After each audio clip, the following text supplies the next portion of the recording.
Bonjour. J'espère que vous allez bien. Moi, je me porte super bien. Content de vous retrouver dans cette autre présentation. Merci beaucoup pour votre fidélité. Merci beaucoup pour votre écoute.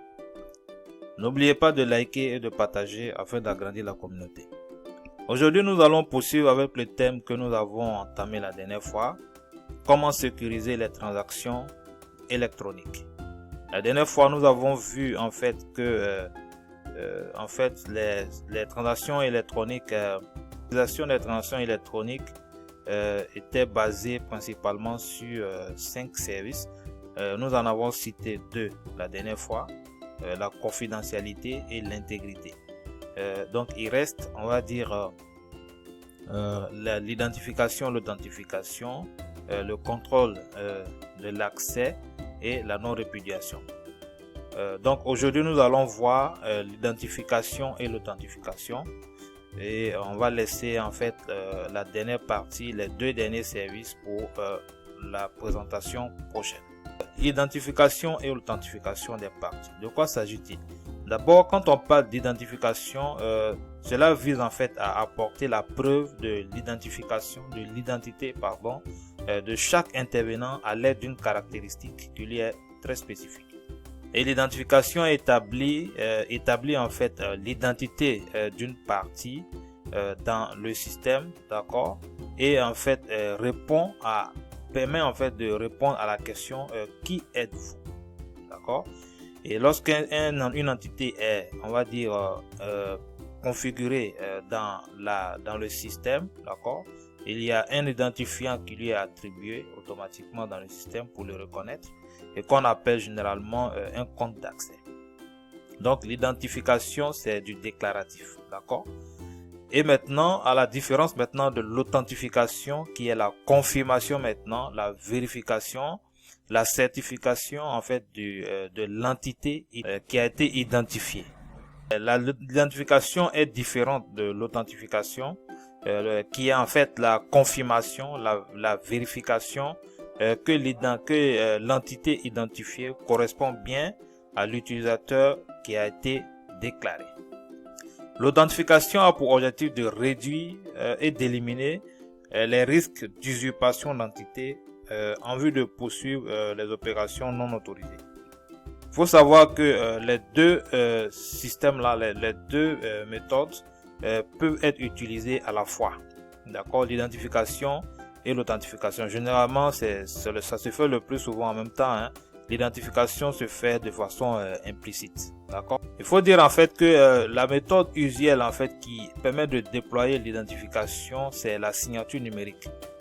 D'accord. La signature numérique en fait fait le lien entre une partie et un code secret qui a été partagé, une clé privée. Et cette méthode est très faible. On peut la casser tout de suite si elle n'est pas associée à d'autres méthodes, d'accord, pour pouvoir renforcer en fait la sécurité.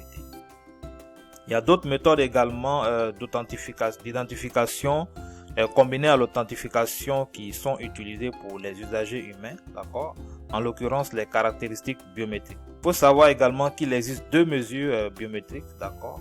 Il y a en fait la mesure biométrique liée au comportement, aux aptitudes acquises, d'accord, et il y a en fait les mesures biométriques liées aux propriétés innées, d'accord, le faciès, l'iris, la rétine, les empreintes digitales, etc.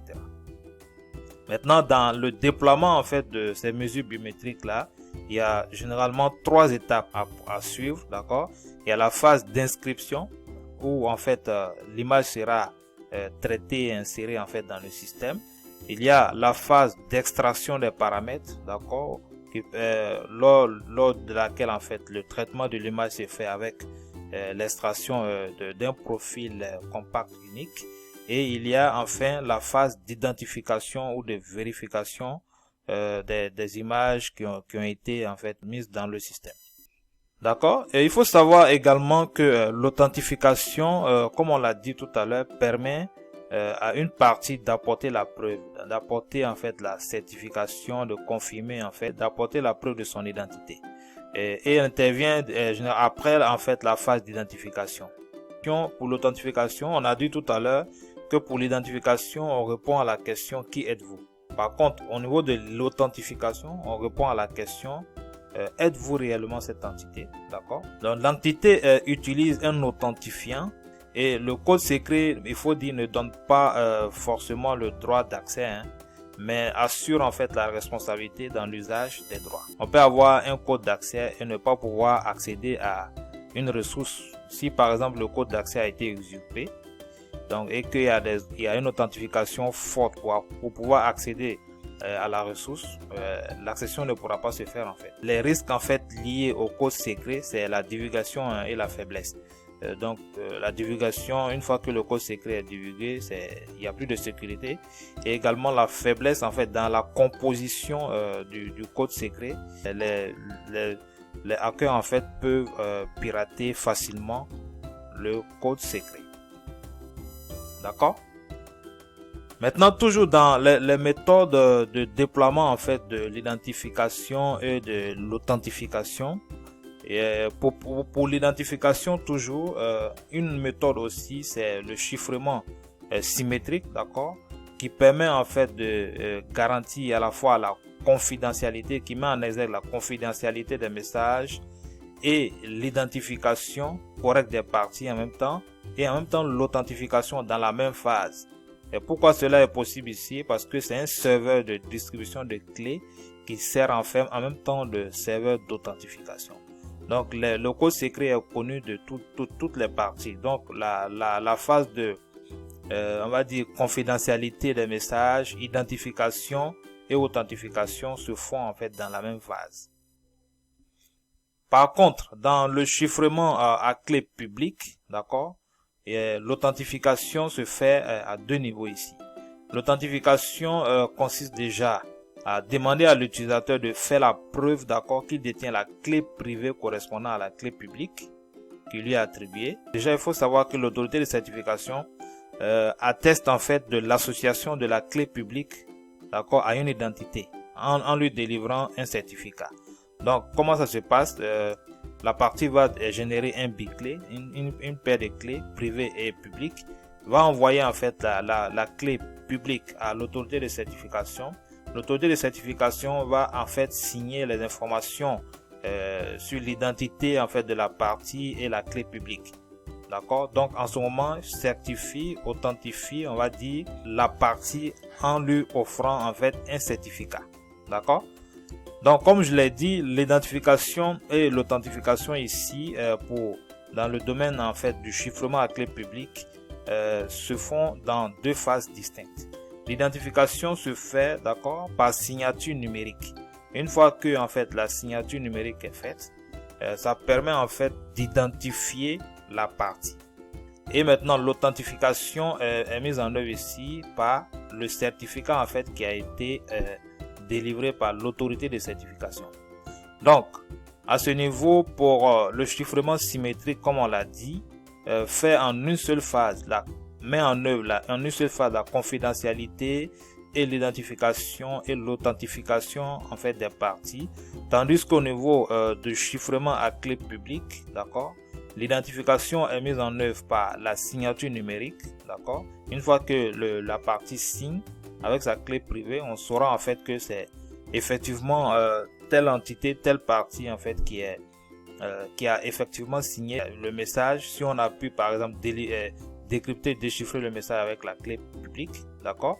Par contre, l'authentification est déployée, est mise en exergue par le certificat qui a été délivré par une autorité de certification.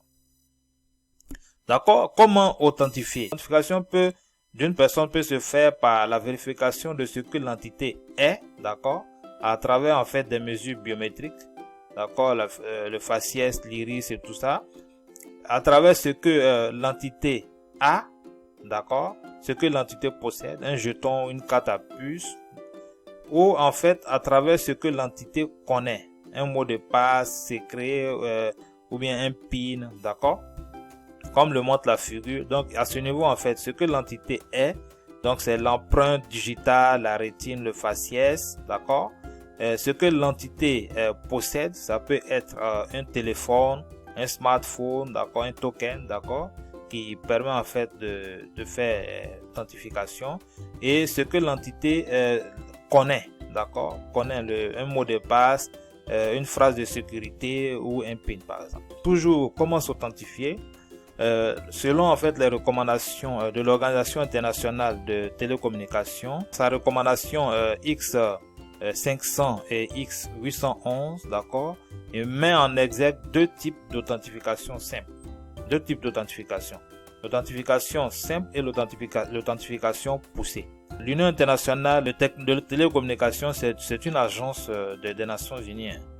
L'authentification simple qui fait allusion au nom et au mot de passe échangé entre le nom, le mot de passe, un alias et l'horodatage en même temps, vérification de l'intégrité, d'accord? Par contre, au niveau de l'authentification poussée, cette dernière en fait se base sur une infrastructure de certification comprenant les entités suivantes. Une autorité de certification, d'accord, qui certifie, qui cautionne les clés publiques, d'accord, et une base de données d'authentification détaillant en fait les informations sur les clés privées. Et nous avons en fait une autorité de désignation, Registering Authority, qui permet de définir, d'attribuer les noms distincts. Et c'est cette entité-là en fait qui vérifie l'identité d'une partie, d'accord, avant que l'autorité de certification puisse signer, on va dire, signer la clé publique d'une entité. Voilà, donc comme on l'a vu ici, donc il y a la partie qui demande ici, qui génère d'abord, qui a son biclé ici, une clé privée et sa clé publique ici, et les informations la concernant, adresse et autres. Et en fait, cette partie-là va émettre une requête, d'accord, de signature qui est là. Donc, on va l'envoyer à l'autorité de certification. L'autorité de certification va vérifier la validité de l'identité en fait de la partie et va signer en fait toutes les informations, toutes les demandes là de cette entité avec sa clé privée. Une fois que c'est fait, elle va en fait transférer ces informations à la partie qui en a fait la demande. Alors, ceci met un thème à notre présentation d'aujourd'hui, comme je l'avais dit. Donc nous avons vu aujourd'hui les services de sécurité liés à l'identification et l'authentification, d'accord. Donc dans la prochaine présentation, nous allons voir les contrôles de l'accès, d'accord, et la non-répudiation. Merci beaucoup pour votre écoute. On se dit à la prochaine.